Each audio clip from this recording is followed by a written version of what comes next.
ये बाइक मेरे पास आई है, सुपर स्प्लेंडर BSS की न्यू मॉडल की बाइक आई है। और ये बाइक दूसरी जगह से वापस होकर मेरे पास आई है। अब इस बाइक में प्रॉब्लम क्या हो चुका है, इस बाइक में करंट नहीं आता है, न फ्यूल पंप मोटर चलता है। इसी की वजह से ये बाइक स्टार्ट नहीं होती है। तो जब भी आपके पास सुपर स्प्लेंडर BSS की न्यू मॉडल की कोई भी बाइक आ जाती है, करंट ना आए, फ्यूल पंप मोटर ना चले, तो इस बाइक को सीरियल बाय सीरियल नंबर से कैसे चेकआउट करना है, तो मेरी वीडियो में बने रहना और वीडियो पूरा देखना, तभी समझ में आएगा। तो मैं सबसे पहले इस बाइक का प्लग कैप ओपन कर लेता हूँ और आपको किक अप्लाई करके दिखाता हूँ करंट की सप्लाई आती कि नहीं। तो इस बाइक में बिल्कुल भी करंट की सप्लाई नहीं आती है, चाहे जितना मैं इसमें किक अप्लाई करूँ या सेल्फ अप्लाई करूँ, मगर करंट नहीं आता है। उसके बाद इस बाइक की जब करंट ना आए, फ्यूल पंप मोटर ना चले, तो इसकी बैटरी को चेकआउट कर लेना है। कभी कभी इसकी बैटरी डाउन हो जाती है और बैटरी डाउन हो जाने के कारण भी बाइक में करंट नहीं आता, न फ्यूल पंप मोटर चलता है। तो ये मल्टीमीटर को मैं 20 वोल्ट पे सेट कर लिया है और बैटरी के प्लस और माइनस में अटैच करता हूँ, तो इसकी बैटरी प्रॉपर सही है, बैटरी से भी कोई प्रॉब्लम है नहीं। उसके बाद क्या चीज़ चेकआउट करना है, इसका फ्यूज़ वगैरह भी चेकआउट कर लेना है। तो मैं इसका फ्यूज़ भी चेकआउट किया है, फ्यूज़ भी मेरा प्रॉपर सही है। उसके बाद चाबी को ऑन करके, जैसे न्यूट्रल लाइट शो कर रहा है मीटर में और चेक इंजन लाइट नहीं शो कर रहा है, तो इससे मालूम पड़ता है मेरा ECU खराब हो चुका है या वायरिंग से प्रॉब्लम है। तो उसको चेकआउट करेंगे। ये चेकआउट करना है,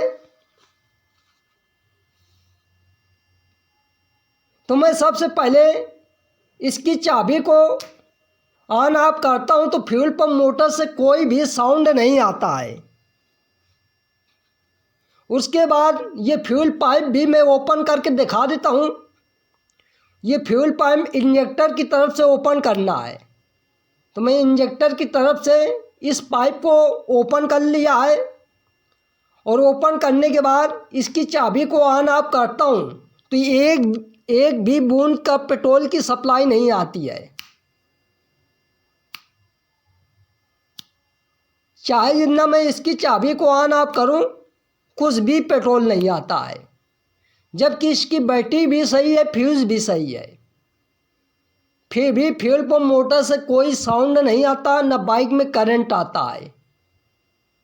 इसके बाद ये चेकआउट कर लेते हैं, जब फ्यूल पंप मोटर ना चले, बाइक में करंट ना आए, बैटरी भी चेकआउट कर लेते हैं, फ्यूज़ भी चेकआउट कर लेते हैं, फिर भी प्रॉब्लम सॉल्व नहीं होता है, तो इसके बाद ये जो ECU लगा होता है, ECU को कवर निकाल लेता हूँ और इसका सॉकेट, ये जो red black plus red wire होता है, इसमें 12 वोल्ट की सप्लाई चेकआउट करना है कि ECU को प्रॉपर 12 वोल्ट की सप्लाई मिल रहा है कि नहीं। तो इस सॉकेट को मैंने ओपन कर लिया है और रेड और ब्लैक वायर में मल्टीमीटर से चेकआउट करके दिखाता हूँ इसमें वोल्टेज की सप्लाई आ रही कि नहीं। मेरी बात समझने की कोशिश करें। जब भी इस तरीके से प्रॉब्लम आ जाए, कभी कभी वायरिंग भी इससे कट जाती है, तो ECU को वोल्टेज नहीं मिल पाता, तो इसमें वोल्टेज चेकआउट करना है रेड और ब्लैक वायर में। तो मैं मल्टीमीटर को 20 वोल्ट पे सेट कर लेना है और मल्टीमीटर का जो नीडल होता है, रेड और ब्लैक वाले वायर में अटैच करना है और एक वायर इसके मल्टीमीटर की इसकी बॉडी में कहीं भी अटैच कर देना है। तो इसमें मैं चेकआउट करता हूँ, तो इसमें भी वोल्टेज की सप्लाई आ रही है। जो ECU को वोल्टेज मिलना चाहिए वो प्रॉपर वोल्टेज मिल रहा है, फिर भी फ्यूल पंप मोटर काम नहीं करता है। अब ये ECU को सॉकेट लगाने के बाद इस बाइक में जो प्रॉब्लम था, इसका बाइक एंगल सलेंसर एक बार चेकआउट कर लेता हूँ। टंकी के नीचे लगा रहता है तो टंकी को थोड़ा ऊपर उठा लेता हूँ और उसका सॉकेट निकाल के दिखाता हूँ, क्योंकि ये जो बाइक एंगल सलेंसर लगा है कभी कभी ये ख़राब हो जाता है या इसकी वायरिंग बीच से कट जाती है, तो ये ECU को प्रॉपर सेंस करके बता नहीं पाता है, तो इसके वजह से भी बाइक में करंट नहीं आता, न फ्यूल पंप मोटर चलता है।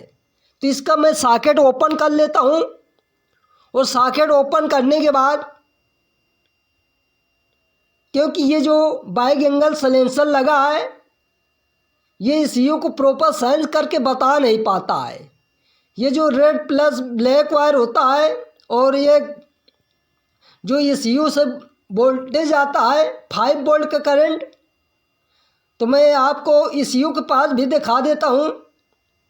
जो वायर बाइक एंगल सलेंसर में एक अर्थ का वायर होता है और एक ECU के थ्रू वोल्टेज मिलता है बाइक एंगल सलेंसर के पास।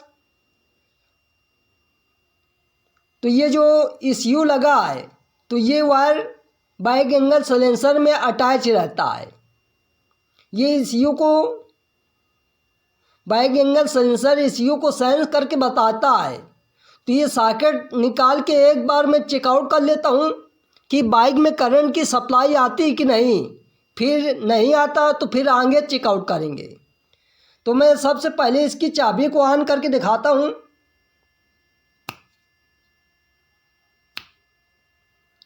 तो जैसे मैं इसकी चाबी को ऑन किया है तो अब इधर से पेट्रोल की सप्लाई आ रही है, तो मैं इसको लगा देता हूँ। इसके बाद आपको करंट चेकआउट करके दिखाता हूँ करंट की सप्लाई आती है कि नहीं, क्योंकि ये टंकी के नीचे जो बाइक एंगल सलेंसर लगा है वो ख़राब हो चुका है। इसी की वजह से इस बाइक में फ्यूल पंप मोटर नहीं चल रहा था। अब मैं किक अप्लाई करके दिखाता हूँ।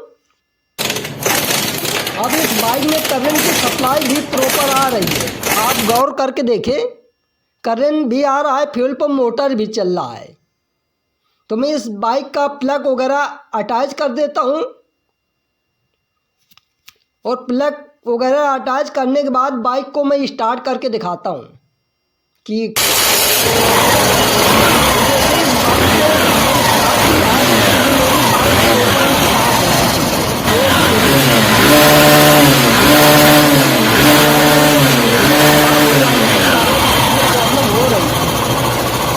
जब भी आपके पास सुपर